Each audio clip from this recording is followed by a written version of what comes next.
Cool, check out what I got. Little Han Solo graphite molds.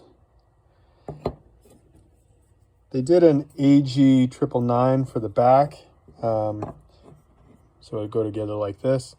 But I am not going to use that. I'm actually going to use it backwards like this, so that I get a nice flat back, so that I can put my maker's mark on it. So, awesome. I'm going to pour some and let's see how they come out. All right, let's make a couple more.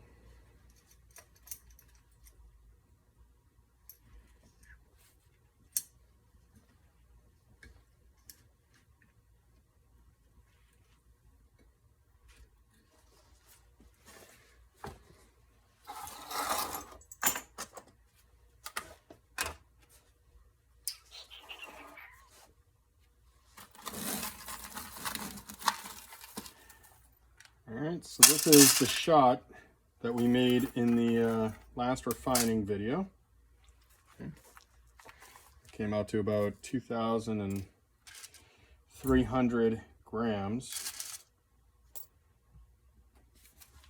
We're going to go a little over 2 ounces, actually 2.05 ounce Troy.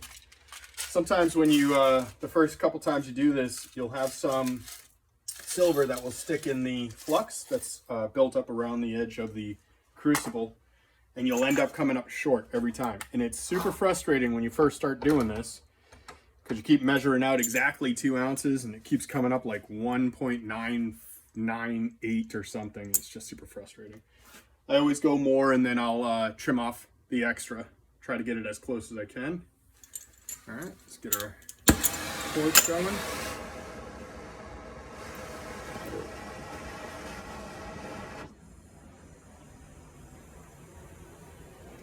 Get a nice neutral flame.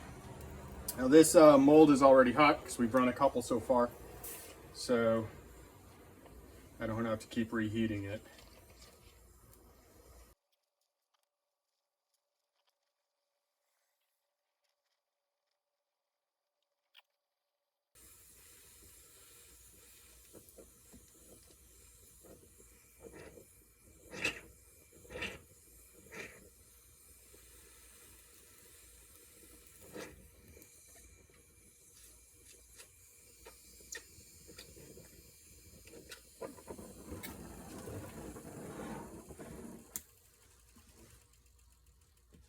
All right, let's see how that one did.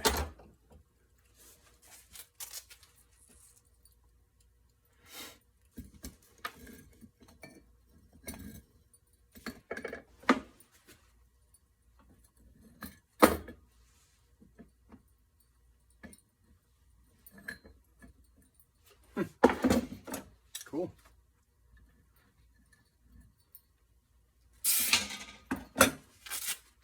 These things are cool, man. Awesome. Look at that. Little Han Solo, nice flat back so I can do my maker's mark on it. And I'll clean off the flash. That's pretty cool, man.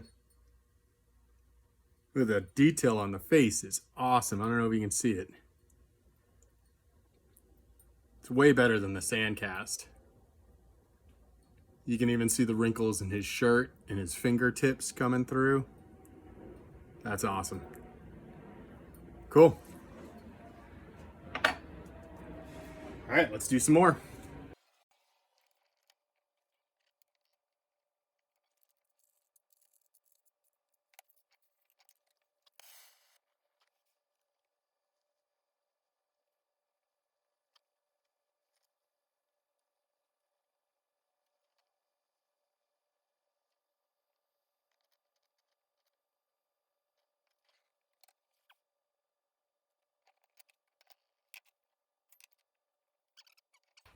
All right, so I'm going to just clean up the flashing and then stamp my maker's mark and weigh them and put the ounce Troy.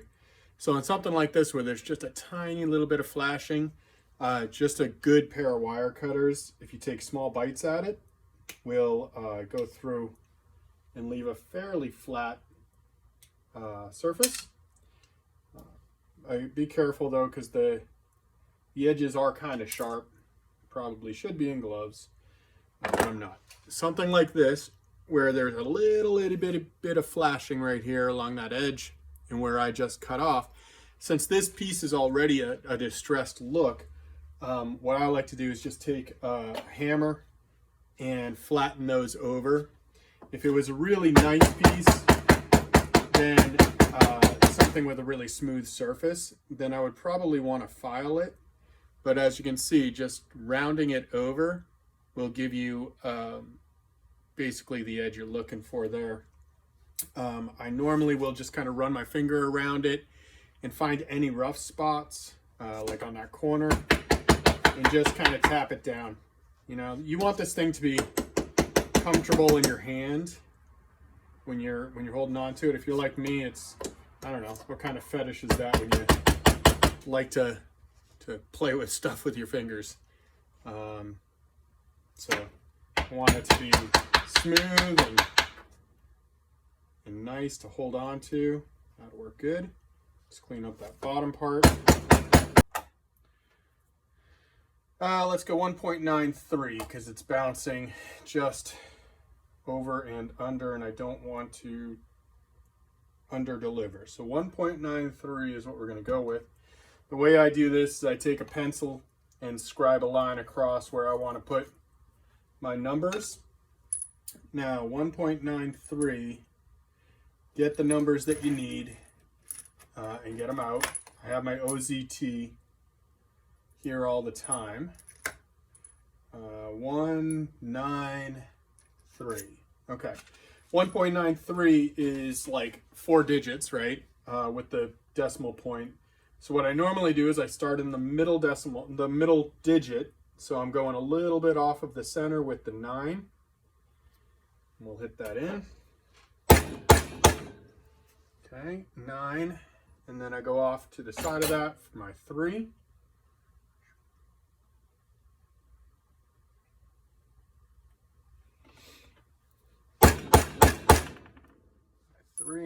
Now my decimal point to the other side of that, 9.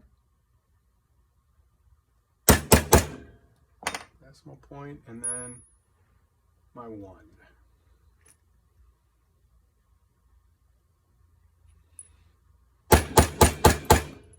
Good. Now I draw a line underneath it for where I want OZT, just like that. And same sort of thing. This is 3 digits, so I put the Z in first, and I put it right in the center. The bar along that line. And then I got my O, which goes to the left. Y'all can kind of figure it out from there, right? And my T to the right.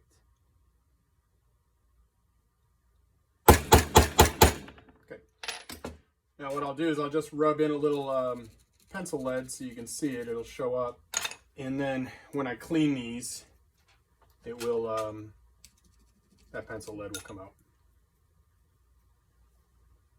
And that 9, I'm going to hit that 9 in a little bit deeper. I don't like how shallow it is. You guys who stamp hate doing this because you know you sometimes double stamp. Oh, that one came out fine. I could index it well. All right, here we go. And that's how it comes out. 1.93 OZT. And then I'm going to put my stamp down here on the bottom because I have a fairly flat spot right here that I can put in the press. So let me turn you around and you can see what that looks like. Okay, so what I'm going to do is I'm going to take this flat spot right here, and I'm going to put that in my press right there. So where his leg and his knee come up, I'm going to put it in this V, just like that. Make sure it's really well centered. Then get my maker's mark and put that where I want it. Now it's really important that this stamp is right in the middle of the press piston, both forward and back and side to side. because if this thing is leaning and you go to put a lot of pressure on it, although I won't be putting a ton with this stamp, but if you put a ton of pressure on something and it has any angle on it, eventually that thing shoots out kind of like a bullet. And trust me, it'll freak you out pretty good when it happens. All right, that's fine. Well, that looks good. Now, when I do this, I step back and put my mask on.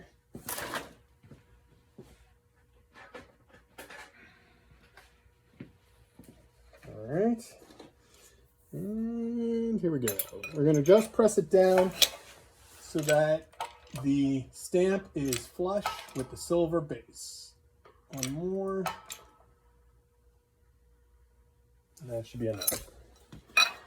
This is a small stamp and it's thin, a thin silver bar, so you don't have to go too hard. So let's see how that came out. Perfect. Okay. So there's my maker's mark. There's my OZT. Now, it did develop a little bit of a warp, right, which is really common. But again, since I have a flat spot right here, drop that on, just tap it down.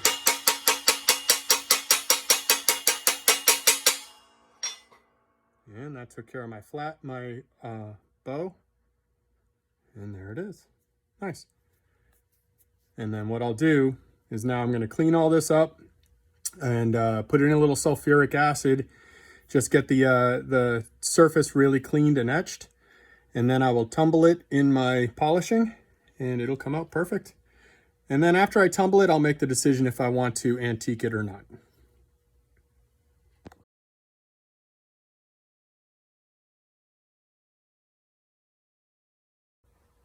All right, so I just gave these a quick bath in some sulfuric acid in dilute, and they came out fantastic, nice and clean, ready to rock and roll. Now the routine is into the tumbler. 2, 3, 4, 5, 10 total. Going in the tumbler. Okay, like that. Here's your 10 going in. We put in about a pound of stainless steel shock. Okay, just like that. And then just cover it with some Shine Bright. You don't need a lot of this, just enough to cover everything over. You actually kind of want it to slosh a lot, so don't put a ton in there. And that's dilute Shine Bright with distilled water. Probably overkill, but I like to use distilled water for just about everything. It's super cheap. It's like $1.50 a gallon or something. And I've had a couple of refining go bad and with some contamination. I'm not sure if it was the distilled water, the tap water that I have here at the house. So since I've been using distilled water, I haven't had those. All right, so that's it. Put this guy on. Get them spinning, and they will spin for about, I don't know, 45 minutes or so, come out nice and polished, and then I'll decide if I want to antique them. All right, let's see how these came out. They've been in there about an hour.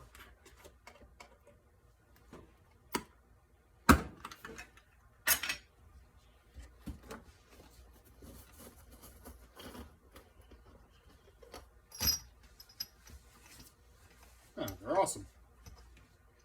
Super bright, super shiny, looking great. Cool.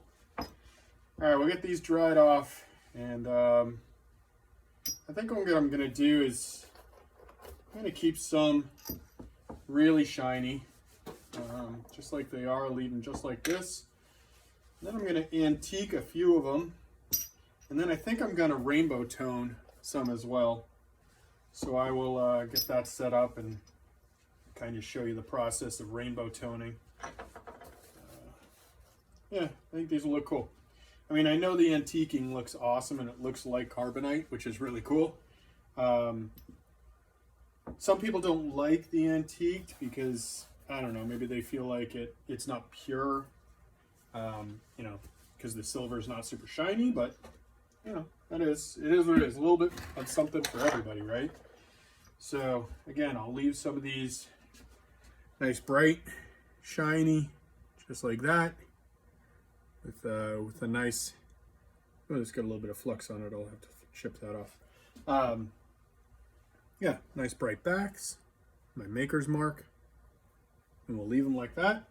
And then we'll antique a few. So let me get set up, figure out which ones I want to leave shiny, and which ones I want to antique.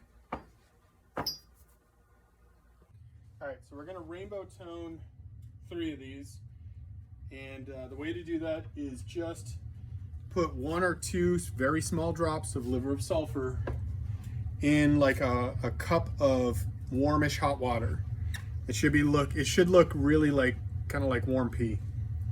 The weaker you make the liver of sulfur solution, the longer time you're going to have to antique these, or not antique, but to do a rainbow effect. The darker, more concentrated liver of sulfur will make an antique look, and I'll do 3 of those afterward so they look like carbonite. So let me zoom the camera in. All right, so let's do the backs of these first. And what I like to do is just get a tiny bit on, wipe most of it off, and then wipe it on. Hit it with a little heat.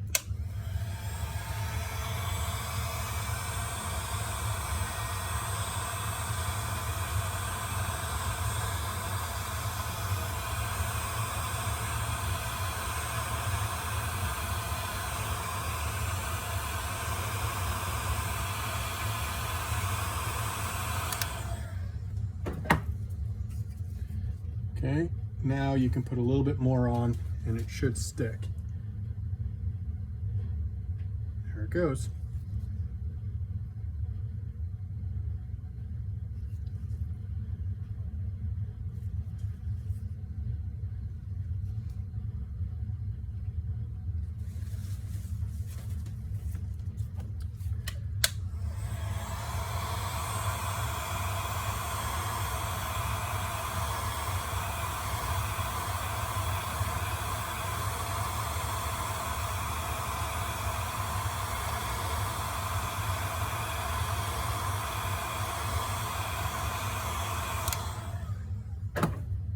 Add a little bit of heat each time.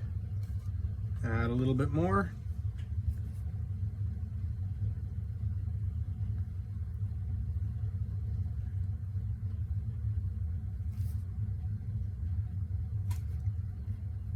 Boy, does this stuff stink.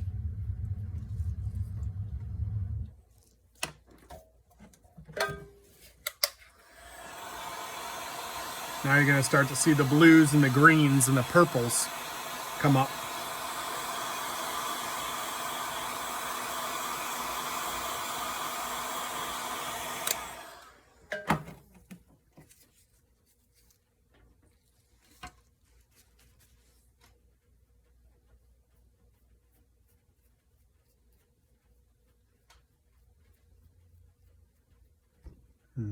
There it goes. Cool, right?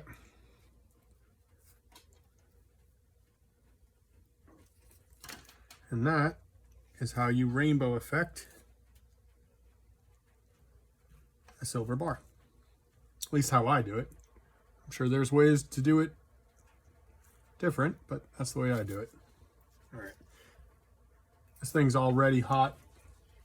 It worked its way through. So we're gonna go hit the edges, hit the top. Again, if you make a weak batch, you can kind of control it. If you go too heavy, then it will, it's going to basically react, and you will not be able to control how much toning you get.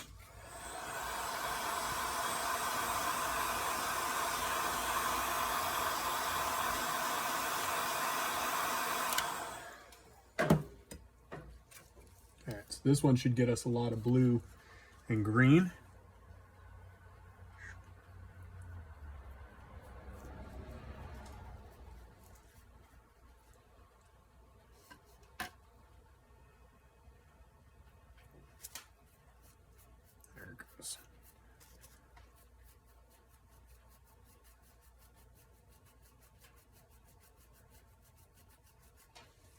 Cool.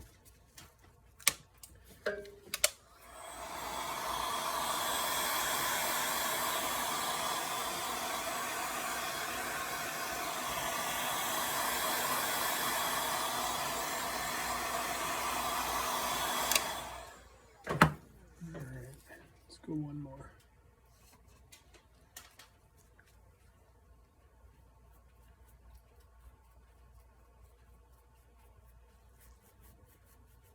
There we go. That's what I was looking for. Awesome. Awesome.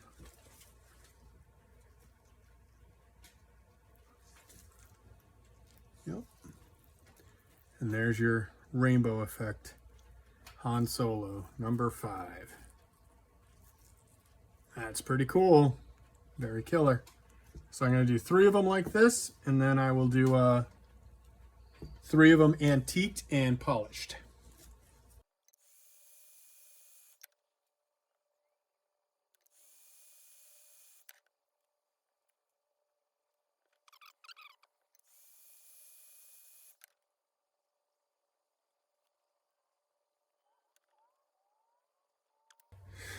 All right, now I made one kind of weak, middle, and a heavy.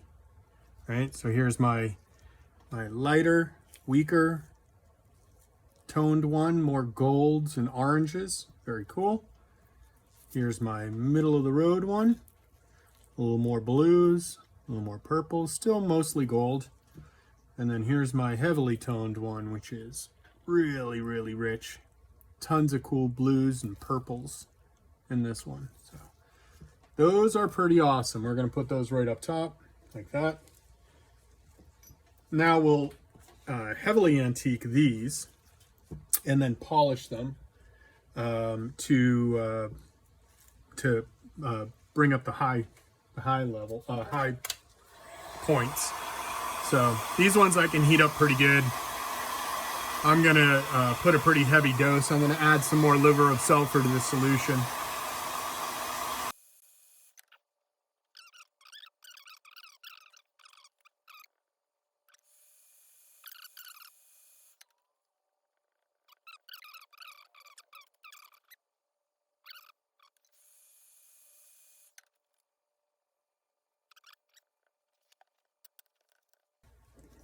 Nice.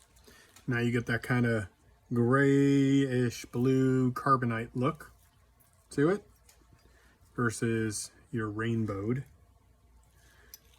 versus your pure silver. Cool. All right, now let's polish these carbonite ones a little bit and bring some of that shine back up.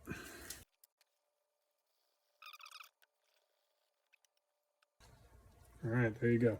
So that's the difference of the carbonite, polished or not polished. And that's cool, man. They're all cool. Each one's just interesting in its own way. I like how the antiquing really brings out the detail and the strikes. But there you go.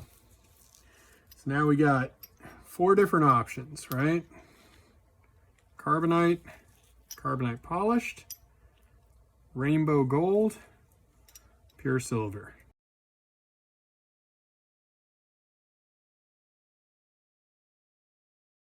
All right, so here's the finished 9. I took number 1 and just put him aside. I may redo him. He's a little bit short on the bottom, and he's my number 1, so I'll put him in my pot of smalls. So I wanted to show you each one, and you guys tell me what you think of them. So this is number 6, and it's just a pure silver form, right? This one's number 4, also pure silver form. Number 7, pure silver form. I tried to stamp my large logo, didn't work so good, so I went back to my small logo. I'm glad I'm not dealing in glass. These are the carbonite ones. So this one is number 9, and it's got a cool dark carbonite look. This one I didn't polish any of the high spots. Just left it as that kind of dark bluish carbonite look. This one is number 2, and I did a light polish just on his high spots on his body, and just a tiny bit on the back. It's more of an antique look. And then this one is number 3, and this one I did the antique carbonite look, but did a little bit more polish on the highs. So the nice part about these is if I decide that I want to do the polish, I can. You can polish and it'll take this rainbow effect off.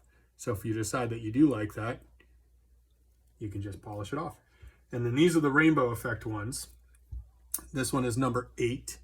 And I left them as kind of a bronzy gold rainbow with just a little bit of blues and greens, right? And if you watch the earlier part of the video, it shows you kind of how to stop the process of toning so you can get the color effect you want.